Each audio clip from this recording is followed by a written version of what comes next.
Hey, this is Safa1. Today I have the MPC Live 2 with me right here. Basically, show you my process for making a live set. There's different ways to do it, but I found that this is probably the easiest way, in my opinion. I'm going to just go to a track that I've made previously, and let's go to Electro-ish. Okay. So this is a track that I was working on, and it just has drums, bass, pad. So let me just go like this.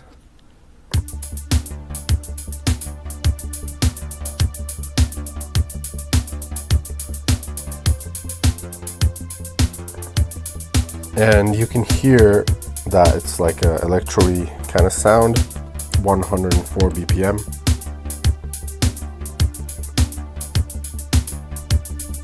So, okay, cool. How do you do a live set with this?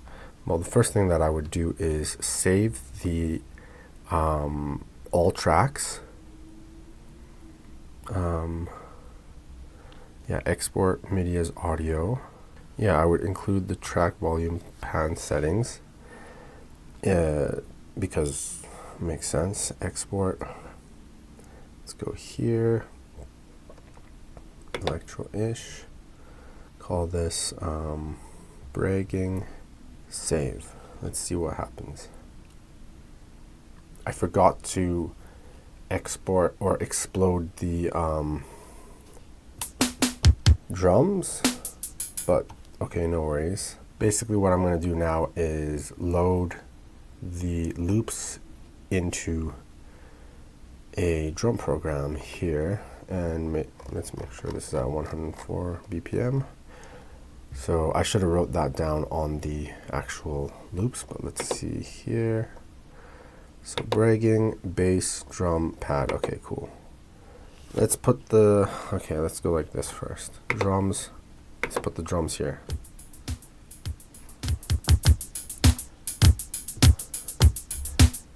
All right, cool. Let's do the bass line here. And honestly, I'm gonna probably, if I was to do like a full live set or whatever, I wouldn't just have a song with 3 elements. I'd probably have more, or at least I would split up the drums into individual like kicks here, snare, hi-hat, etc. But just for this purpose, just to show, this is how I would do it anyways for now. Okay,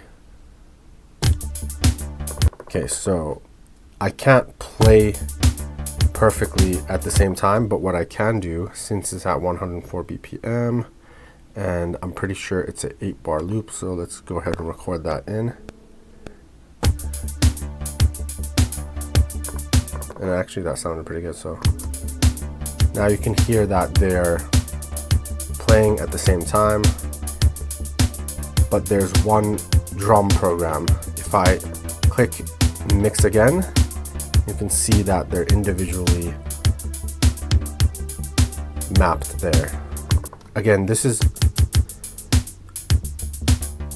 I should have separated the kick and the bass, the kick with the hi-hats and everything, but anyways, that way I could have shown how I do the sidechaining. But I guess I should probably just do it like that. But anyways, just to show, I can go to mute.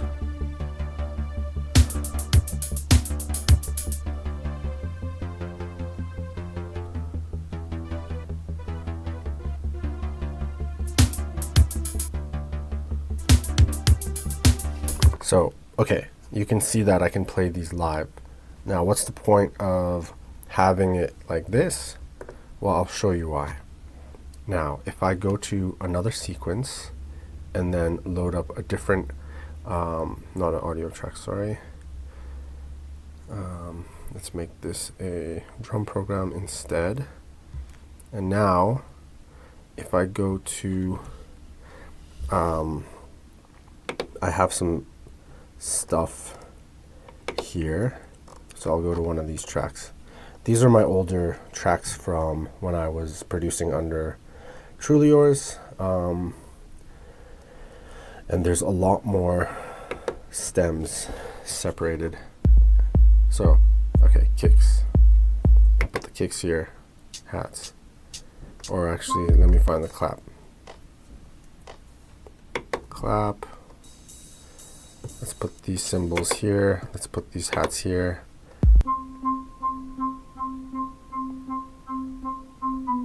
Okay, sure, percussion. What else? Let's put the sample here.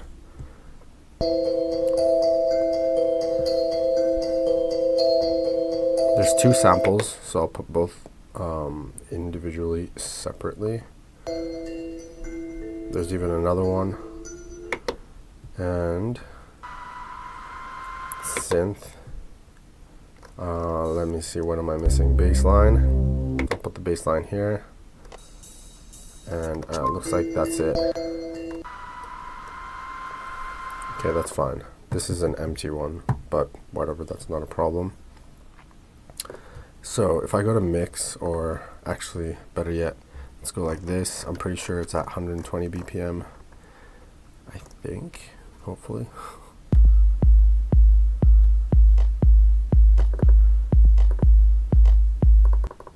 Yeah, I'm pretty sure it's at 120 BPM. Okay. So I have to actually name the drum programs so I don't get confused of which song is which. Let's name this one Electro. Done. So now, if I press play, there's nothing playing because I'm in a new sequence. Let's record stuff in. And of course it's going to sound very distorted. Makes sense. And I kind of messed up here on one of them. Let's move this. There we go. You can hear that it's distorting, but it's in sync. It's it's on sync, whatever. In sync. Okay, this is what I'm gonna do. Gonna create, get out of the mix, into the main mix, submix 1 and 2. Let's call this one kick, do it, and then call this one bass. That way I know which one is which, and on the kick I'm gonna put an effect, which is the mother ducker. So let's put on the mother ducker input here, and then mother ducker on here. Now, when I go to kalimba, mixer, this is the kick. Let's go to I/O, and let's put it to sub 1, and then the bass, put it to sub 2. Now you can hear that pump. Now let me press play on everything.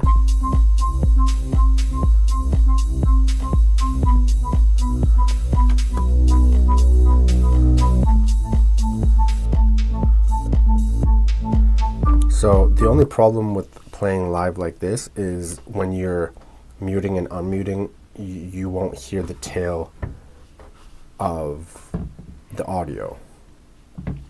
A workaround to that is putting it into sends.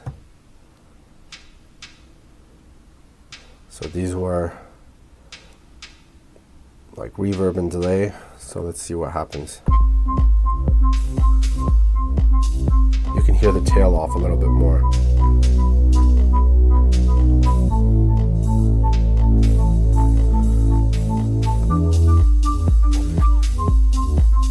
Excuse me.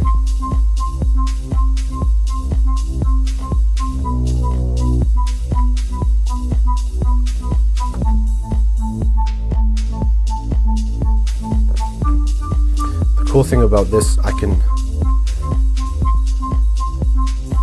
adjust the volumes of everything, so I can even like mix it further. And okay, let's record these ones in as well. But now I'm gonna go to mute those ones, and then of course let's record the synth part in too. Oops, sorry. Get out of that.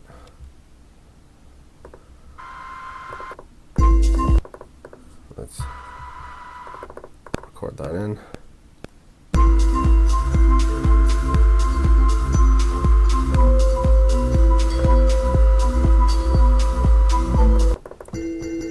So that's so loud, I'm gonna turn these down.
Okay, so let's pretend I have this sequence going on. Take away the kick and the bass, etc. And let's say I want to switch to the other track, even though it's a different BPM.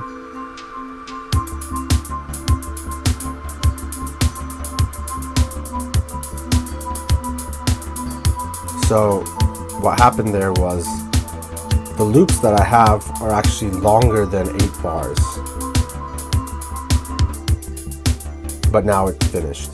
So the one thing that you have to make sure is, see, it's still tailing off from that other one. You have to make sure that all your samples are 8 bars or 4 bars or whatever you decide to work it in.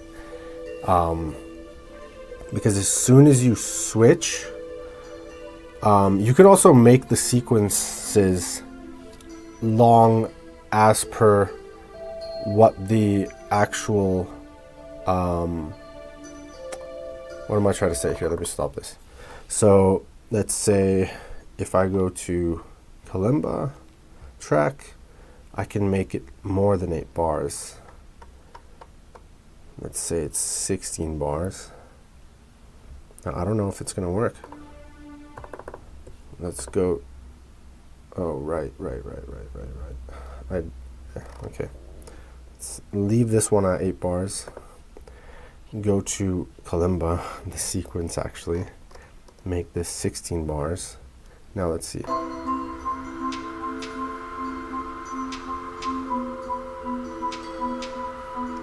Let's see. Because some of it might end, but if it ends, we can still put the kick in and stuff like that.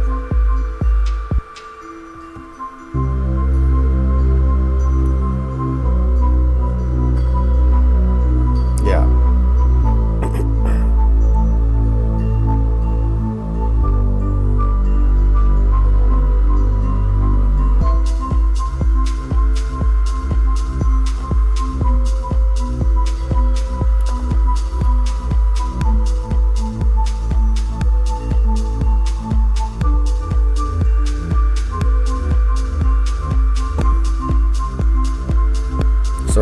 imported the drums back in.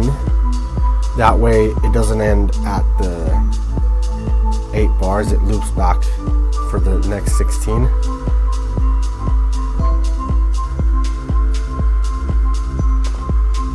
See, if I press stop, it won't stop until I press stop twice because it's MIDI information and it's looping. So that's what you need to keep in mind, is if you're making a live set, you have to know exactly how many bars your loops are. In this case, I don't remember because I've made these songs so long ago, or this song so long ago, but the electro song, that one's easy. So let's go back to electro.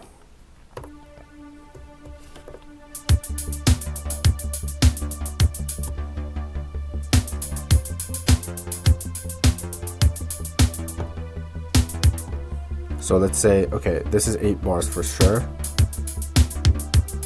Let's go to the mixer for a second.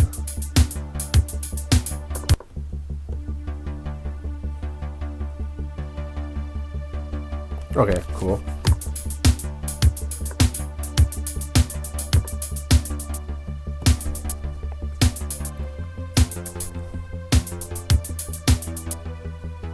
So if I was gonna change to the next sequence, 6, 7,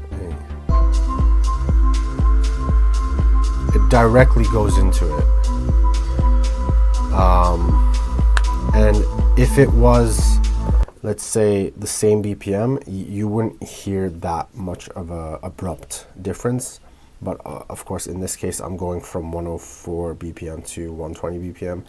Kind of makes a difference in the change, sudden change of the track. So it's kind of not like a smooth DJ mix style, but more just like a beat switch or whatever.